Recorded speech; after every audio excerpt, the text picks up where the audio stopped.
आज जमीन से लेकर आसमान तक किसी की हिम्मत नहीं होगी कि भारत के ऊपर आंख उठा के देखे या उंगली उठाए। कोई आंख उठाने से पहले 10 बार सोचेगा। यहाँ देश के अंदर, भारत के अंदर कोई अगर नेता है तो नरेंद्र मोदी है। मोदी मोदी मोदी। किसी की हिम्मत नहीं हुई। 500 साल से हमारे प्रभु श्री राम जी कहते थे किसी की हिम्मत नहीं हुई, लेकिन अगर हिम्मत किसी ने किया, 56 इंच का सीना किसी ने दिखाया तो मोदी जी ने दिखाया। एक आप बात बताइए, वो किसान बैठे हैं वहाँ पे, वो किसान है, कह रहे कि भाई किसान 2.5 करोड़ रुपए की गाड़ी, जो नए ट्रैक्टर निकाल रहा है, 32 लाख रुपए ट्रैक्टर की कीमत है, 60,000 पे JBL का वो सिस्टम लगवा रखा है। जो पत्थरबाजी कर रहे हैं हमारे देश के सिपाहियों के ऊपर, वो किसान है।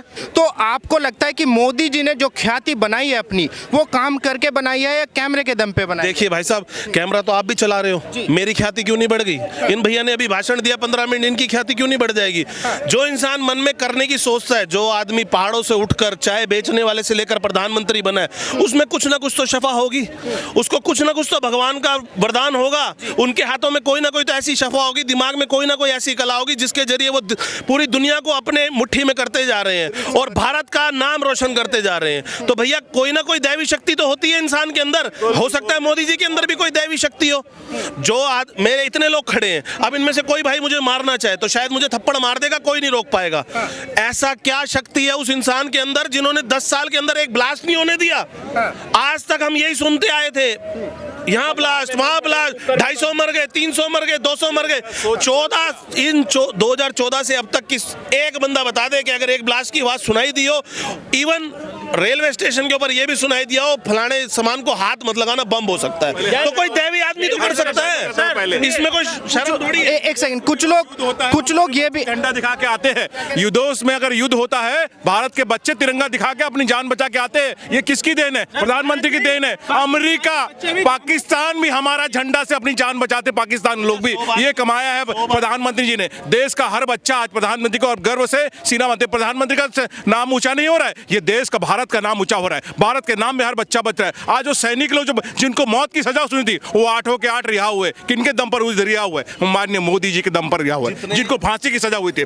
आज विकास की बात करें आप, गरीबों का विकास हुआ है। गरीबों के घर में जाके देखिए, बिजली नहीं था, बिजली आ गया, पानी आ गया, लाइट आ गया, गैस आ गया। ये विकास की गंगा बही है। और रोड देखिए, एयरपोर्ट देखिए, कितने एयरपोर्ट थे पहले एम्स कितने थे? एक वैन से आज देश के अंदर में 17 एम्स है। एयरपोर्ट की जाली लगी हुई है, रोड की पटरी है, लगातार बैठी है, मेट्रो स्पीड चल जा रही है। मेट्रो शहर बना गया, एक शहर 2 शहर था मात्र, आज कई शहरों को मेट्रो से जोड़ा गया। लेकिन जो विपक्ष के नेता कह रहे हैं कि भाई एक ऐसा नेता जिसके खानदान में किसी ने सत्ता को चिमटे से नहीं छुआ, वो देश चलाना कहाँ जानता है? ये तो सोच का फर्क है ना भाई। आपके अंदर क्या सोच है भाई? बता रहे थे ना, इतने से कितने लोग, कई लोग राजा बन गए, बादशाह बन गए, लेकिन उसमें आपकी सोच के ऊपर रहता है। नीचे का व्यक्ति भी ऊपर जाके क्या काम करना है, अपने मन और मस्तिष्क से उनका सोच है। पहले देश, उसके बाद सब कुछ है।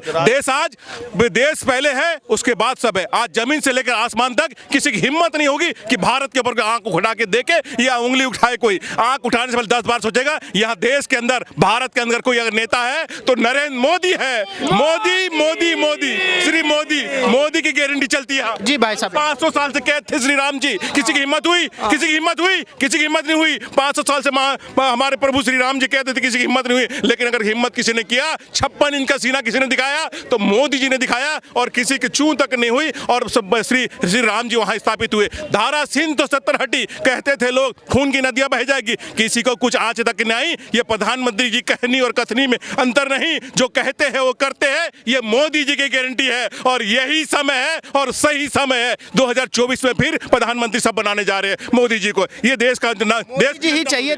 बिल्कुल मोदी जी चाहिए। मोदी चाहिए कि नहीं चाहिए?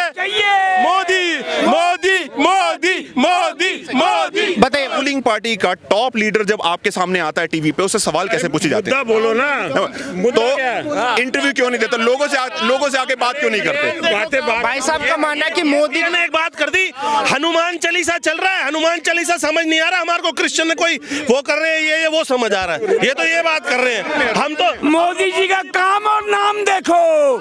अभी आपने कहा कि 14 से पहले मोदी नहीं था तो देश नहीं चल रहा था, यहीं पे बम फटते थे, 10 बंदे नहीं खड़े हो सकते थे, पुलिस झंडा मारती थी, बम फट जाएगा। मोदी मोदी मोदी मोदी मोदी, पुलिस झंडा मारती थी, भीड़ न लगाओ, बम फट जाएगा। आज हम लोग, मोदी जी सुरक्षा कवच है हमारे, मोदी जी हैं तो मुमकिन है, मोदी जी भगवान है हमारे। मोदी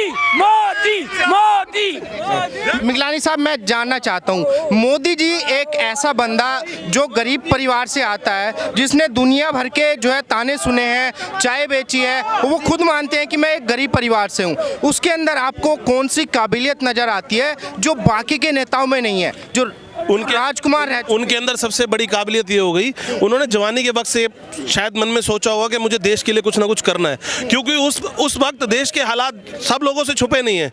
जो पाठ में पढ़ाया जाता था बाबर, तो हम बाबर पढ़ते थे, हमें पाठ में कुछ और पढ़ाया जाता था, हम उसको ही महान समझते थे। लेकिन मोदी जी ने मन में ये पढ़ने लिया होगा कि भैया कुछ ऐसी चीजें हैं जो देश में ठीक होने वाली हैं, और या तो फिर पूरा का पूरा देश ही खराब हुआ पड़ा उसे ठीक करेंगे। तो ये दैवीय शक्ति जो मोदी जी के अंदर थी, उन्होंने ठाना कि मैंने कुछ करना है तो किसी पॉलिटिकल पार्टी के अंदर आकर सीट पर बैठकर ही किया जा सकता है। आज वो 10 साल पहले जो प्रधानमंत्री बने देश के, जब वो सीएम बने गुजरात के, तो वह गुजरात में उन्होंने ऐसा काम करके दिखाया जो आज देश में कर रहे हैं वो। तो उन्होंने शुरू से ठान रखा था ना कि भैया हमें देश का अच्छा करना है। आज आपने कुछ दिन पहले की स्टेटमेंट मनमोहन सिंह की भी पढ़ी होंगी, जिन्होंने ये लिखा कि मुझे भी अपने कार्यकाल में बहुत काम करने का मन करता था, लेकिन मुझे कांग्रेस पार्टी दबा के रखती थी, जिस वजह से मैं नहीं कर पाता था। लेकिन मोदी ऐसे व्यक्ति हैं जो अपने डिसीजंस के साथ देश की तरक्की के लिए हमेशा सोचते हैं। तो मनमोहन सिंह जो उनके पीएम रह चुके हैं 10 साल, उन्होंने भी ये बात अब तो लिख दी है कि भैया मोदी जैसा पीएम कोई नहीं हो सकता, मोदी इज द बेस्ट। तो भैया हम भी जितनी जनता लोग जुड़े हुए हैं,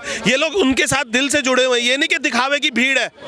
जो लोग मोदी को पसंद करते हैं वो मोदी के साथ दिल से हैं, दिल से जुड़े हुए। हाँ जी, इसीलिए लोग कह रहे हैं, इंडिया अलायंस के लोग कह रहे हैं कि भाई इस बार तो मोदी जी का वजूद मिटा देंगे 2024। भैया देखो, इंडिया अलायंस जो आप कह रहे हो धीरे धीरे वो टूटता जा रहा है। राक्षसों का गठबंधन है, ठीक है, राक्षसों का गठबंधन है। कोई राक्षस 50,000 करोड़ का मालिक, कोई राक्षस 1 लाख करोड़ का मालिक, किसी के इटली में होटल है, किसी के पास पता नहीं कौन कौन सी कंपनियां है। मैं तो एक बात जानता हूं, हमारे प्रधानमंत्री जी के पास क्या है, उनके बड़े भाई के पास क्या है, उनकी माता जी का भी कुछ दिन पहले स्वर्गवास हुआ है, वो अपनी प्रॉपर्टी क्या दे के गई है, वो ये सब मेहनत की कमाई है ना उनके पास। लेकिन राक्षसों के पास हमारे देश का लूटा हुआ करोड़ों रुपया है, किसी के पास 50,000 करोड़, किसी के पास 1 लाख करोड़, किसी के पास फैक्ट्रियां, किसी के पास होटल्स। तो भैया देश का प्रधानमंत्री ऐसा चुनना चाहिए जो इस वक्त हमारे पास है, जिनके बैंक बैलेंस भी शायद इतने होंगे कि 5 घरों का मतलब किराया, खाना पीना, गुजर बसर भी ना हो पाए। तो ऐसा प्रधानमंत्री चाहिए ना। ये भी एक बड़ा मुद्दा है कि गरीब जनता उनसे ज्यादा जुड़ती है, क्योंकि उनके पास में अपने लिए कुछ नहीं है। देखिए वो मैटर तो है ही, उनके पास कुछ नहीं है, लेकिन गरीब जनता को दिन पे दिन, मान लो किसी की बच्ची होती है, उसके लिए कन्या योजना, बच्ची पढ़ने जाती है उसके स्कूल में जो उसकी फीस वगैरह होता है उसके लिए कोई योजना, सिलेंडर, लाइट, पानी, दिन रात वो 130 करोड़ लोगों को अपनी सेवाएं देना चाहते हैं कि मैं इनको सहूलियत कैसे दूं, कैसे इनकी मजबूरियों को हल करूं। कभी राशन फ्री दे देते हैं, कभी सिलेंडर। अब लोगों का तो ये मानना है कि सिलेंडर 1100 का कर दिया, लेकिन लोगों का ये मानना नहीं है कि एक सिलेंडर 1100 में एक महीने में 1 या 2 लगते होंगे। हम लोगों का, आम जन का देश की तरक्की में योगदान है ना। अगर सिलेंडर हमारा 1000 का भी जाता है तो 400-500 हमारे देश की तरक्की में लगते हैं ना, वही हमारा यूज हो रहा है। आज हमारे को फ्लाइट टिकट्स मिल रही हैं सस्ते दामों पर, रेलवे टिकट्स मिल रही हैं सस्ते दामों पर, फैसिलिटीज मिल रही है सस्ते दामों पर। तो भैया देश में फैसिलिटी तो लग रहा है ना।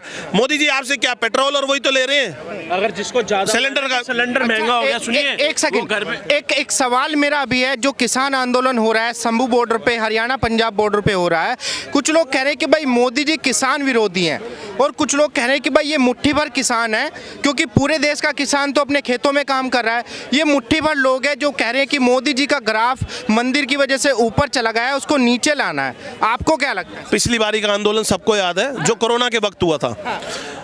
ऐसा होता था, हम सिख कौम को सबसे ऊपर मानते हैं, आज भी कहता हूँ सिख कौम बहुत अच्छी है। सिख कौम के अंदर 50-60% बहुत अच्छे लोग हैं जो लोगों की सेवा करना चाहते हैं, जिन्होंने अपने गुरुओं की जो बाणी है, जो गुरुओं को सिखाया हुआ सब चीज़ें, उन पर वो चलते हैं। लेकिन 40 या 30% लोग ऐसे हैं जिन्हें देश से कोई मतलब नहीं है, जिन्हें सिर्फ अपनी राजनीति करनी है, जिन्हें सिर्फ ये होना चाहिए कि हमसे ऊपर कोई भी नहीं है। अब देखिए वहाँ पे वो किसान बैठे हैं, एक आप बात बताइए, वो किसान बैठे हैं वहाँ पे, वो किसान है, कह रहे कि भाई किसान 2.5 करोड़ रुपए की गाड़ी, जो नए ट्रैक्टर निकाल रहा है, 32 लाख रुपए एक ट्रैक्टर की कीमत है, 60,000 पे JBL का वो सिस्टम लगवा रखा है। हमने नहीं लगवाते सर, अब सुनते रहिए 1 मिनट। 60,000 रुपए के सिस्टम लगवा के हजारों ट्रैक्टर निकाल रहे हैं, लाखों ट्रैक्टर। ये किसान गरीब है, ये किसान मांग रहा है। जो पत्थरबाजी कर रहे हैं हमारे देश के सिपाहियों के ऊपर, वो किसान है, समझ रहे? किसान अन्नदाता है, समझ रहे? फिर हमें ये बोलना पड़ेगा, फिर हमें जय जवान जय किसान की जगह ना सिर्फ जय जवान ही हमारे किसान वो रह जाएंगे। आप एक बात बताइए, वो भाई साहब अभी पीछे बड़ी अच्छी बात कर गए, कह रहे अगर किसान अन्नदाता है तो ठीक है, जो सबका अन्नदाता है, अभी वो 5 एकड़ सरसों में भी ओले गिरा दे तो कहाँ चले गए फिर अन्नदाता? आप एक बात बताइए। और जो कह रहा है हिंदू मुस्लिम हो रही है, कहाँ हो रही है मुझे बताइए सर? हिंदू मुस्लिम बदलाव क्या आया मोदी जी के आने के बाद? बदलाव क्या आया एक आम जनता के जीवन में? क्या बदलाव आया? सर क्या बदलाव नहीं आया एक आम जनता के जीवन में, बताइए। कह रहे कि भाई मोदी जी के आने से देश पीछे चला गया, 100 साल पीछे चला। सर जी अभी योगी जी को आन दो, फिर सतयुग में ले जाएंगे। क्या बात अभी तो फिर योगी जी को मत बोलो, अभी ज्यादा मत बोलो। आज हमारा देश 5वें नंबर पे 30वें नंबर की उसमें आने वाला है। सो हम कहते हैं ना कि इसकी रिपोर्ट ये कह रही है, उसकी रिपोर्ट कुछ नहीं कह रही सर। आज हमारा ऑटो, सर आप सब जानते हैं, आज टाटा को, पहले टाटा की गाड़ी कौन खरीदता था मुझे बताइए? महिंद्रा साहब की गाड़ी कौन लेता था? आप एक बात, आज हर घर के अंदर मारुति की जगह टाटा की गाड़ियां खड़ी है। आप इस बात का ध्यान रखिएगा। कह रहे कि मोदी क्या कर लेगा।